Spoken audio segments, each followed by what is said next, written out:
Try not to get stressed out. All right, Blake has been busy tracking Hanna all weekend. Hey, Blake. Hey, good evening, Ron. Yes, in fact, look at some of these sustained winds that we got from the National Weather Service. Baffin Bay coming in at 81 miles an hour. That is a sustained wind, so pretty good breeze out there. 70 miles an hour at Laguna Shores. Corpus Christi coming in sustained at 68 miles an hour. Keep in mind, the gusts were significantly higher than this there on the north end of Padre Island, coming in at 103 miles an hour. That's the highest wind gust I could find out of Hurricane Hanna. Hanna now a depression and weakening over northern Mexico here locally. It took most of the moisture with it, but it did leave a little bit behind to work with, and we're seeing some big showers and thunderstorms out there from northern Liberty County getting into San Jacinto County, stretching up into northern Walker County. But you'll notice, if you look carefully, these showers are beginning to weaken a little bit, and I think that most of these showers will fade away as we head into the overnight hours. Here's a closer look at it. This is to the south of Corrigan and Seven Oaks, pushing through Livingston. Those of you out there along the East Tex Freeway from Cleveland to Shepherd may see some heavy rain here briefly for about 20 or 30 minutes. And that stretches up there just to the north of Huntsville. This will be pushing across the North Freeway between Huntsville and Madisonville within about the next 30 to 45 minutes. Closer to home, some light showers there across Lake Houston, stretching on down into Dyersdale, northeast of the downtown area. But rainfall amounts over the past 48 hours have not been impressive at all. But certainly we need the rain across the region.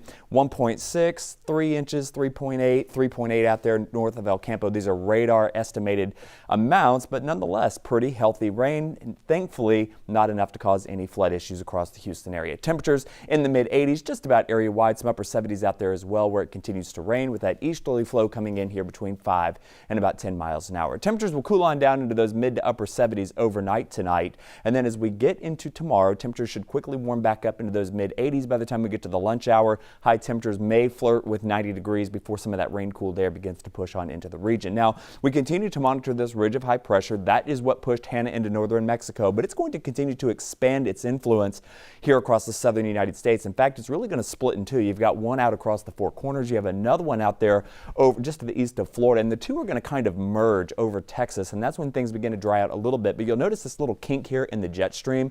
That's a trough that's trying to dig down into the state. The European model is not nearly as strong with this as the GFS is. But depending on how close this is, we may have to introduce a slight rain chance as we get into Saturday. But all in all, it is a very slight chance. Now, the other thing that we're going to be watching is PWatts.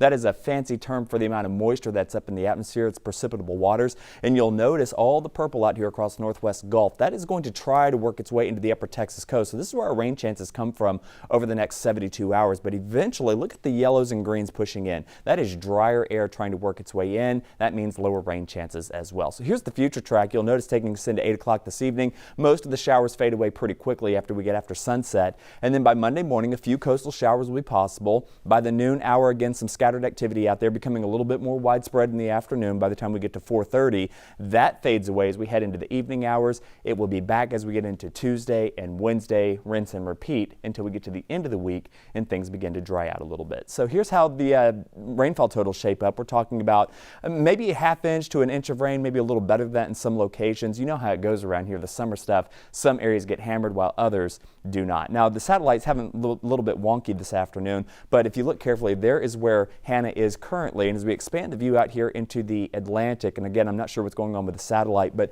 this area right here is Invest 92L. This has a 90% chance of becoming the next I storm in the Atlantic. And here's a look at some of the early computer models taking it up into the Bahamas in about 10 days. So it could threaten the east coast of the United States, something we'll continue to monitor. Of course, that forecast will continue to be in flux and will change quite a bit over the next week. In the meantime, 50% chance of showers and thunderstorms for tomorrow, Tuesday, 60% chance with that surge coming in on Wednesday, drying it out and heating it up as we get into next weekend. All right. Thank you so much.